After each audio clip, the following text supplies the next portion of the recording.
ഫാത്തിമ റളിയല്ലാഹു അൻഹ ഈ സംഭവം പോയി പറഞ്ഞു ഹബീബ് റസൂലുള്ളാഹി സ്വല്ലല്ലാഹു അലൈഹി വസല്ലം തങ്ങളോട്.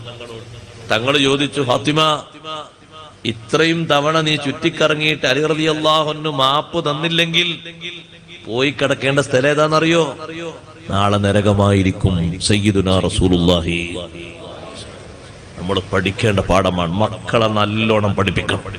പെൺകുട്ടികളെ നല്ല സംസാരങ്ങൾ പഠിപ്പിക്കും. തട്ടിക്കയറി സംസാരിക്കാൻ പഠിപ്പിക്കരുത് ഒരിക്കലും. അത് ബാപ്പാനോടല്ലേ പ്രശ്നമല്ല, എന്നോടല്ലേ, ഉമ്മാനോടല്ലേ. അതിനെ അഥവാ അപ്പം കൊണ്ട് പഠിപ്പിക്കണം. പറഞ്ഞു പഠിപ്പിക്കണം. ഭാഷ പഠിപ്പിക്കണം, ശൈലി പഠിപ്പിക്കണം, സംസാരത്തിന്റെ രൂപഭാവങ്ങൾ പഠിപ്പിക്കണം, മറുപടി പറയേണ്ടത് പഠിപ്പിക്കണം, പ്രചോദനത്തിന്റെ വാക്കുകൾ പഠിപ്പിക്കണം, മക്കളെ ശിക്ഷണം ചെയ്യേണ്ടത് പഠിപ്പിക്കണം. ആൾക്കാരോടെങ്കിലും എന്തെങ്കിലും അപമര്യാദയായ ഒരൊറ്റ വാക്ക് പറഞ്ഞാൽ ഗസാലിമാമ തങ്ങൾ പറയുന്നു, അപ്പ പറഞ്ഞു ഉപദേശിച്ച് തിരുത്തിക്കൊള്ളണം.